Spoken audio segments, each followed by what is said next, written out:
ఇది కన్నీరైపోయిన రైతు బాధ, ప్రతి ఒక్క రైతు ఒక వేదన. ప్రతి ఒక్కళ్ళు షేర్ చేయండి, ఆదరించండి.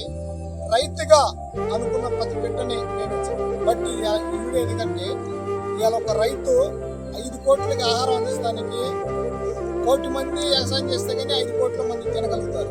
దీంట్లో విషయం ఏంటంటే ఈ 1 కోటి మందికి చేసే వ్యవసాయంలో 3 నెలల్లో కూరగాయ పండించే రైతులు ఎంతో మంది. ప్రతి ఒక్క రైతు పండిస్తాడు వాస్తవే. కూరగాయ అనే తల్లికి ప్రజలకు కావాల్సింది ముఖ్యంగా కూరగాయ. ఈ కూరగాయ కోసం 20,000, 25,000 రూపాయలు పెట్టి సొరకాయ, బీరకాయ, పెద్ద కూరగాయ నిత్య వస్తువులు అనేది రైతు ఎంతో ఆదరిస్తారు. కానీ ఇలా వర్షానికి ప్రతి ఒక్కరు నష్టపోయేది.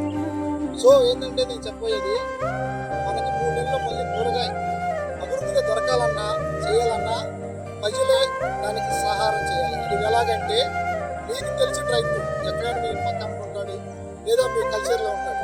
ప్రతి ఒక్క రైతుకి మీ వంతు సహాయం చేసి మానవత్వాన్ని సాటండి. ఎందుకంటే మనం వాటికి వెళ్తే ఫ్యామిలీ బ్యాగ్ 1000 రూపాయలు బిర్యానీ తింటే అయిపోతుంది.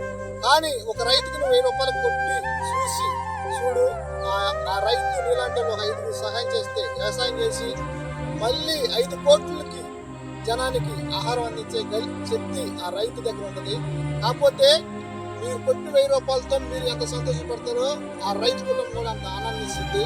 మీరు చేసేది ఒకటే, మీ ఏరియాల్లో మీ పెన్షన్ ద్వారా కానీ రూపాయి అవ్వచ్చు, 2 రూపాయలు అవ్వచ్చు, మీ వంతు ప్రతి ఒక్క రైతుకి సహాయం చేయండి, ఆదరించండి. మళ్ళీ కూరగాయ వేసి రైతుగా ప్రతి ఒక్కరికి అందిస్తారు. రైతును ఆదరించండి, ఈ దేశాన్ని కాపాడండి. జై కిసాన్, జై జీవన్.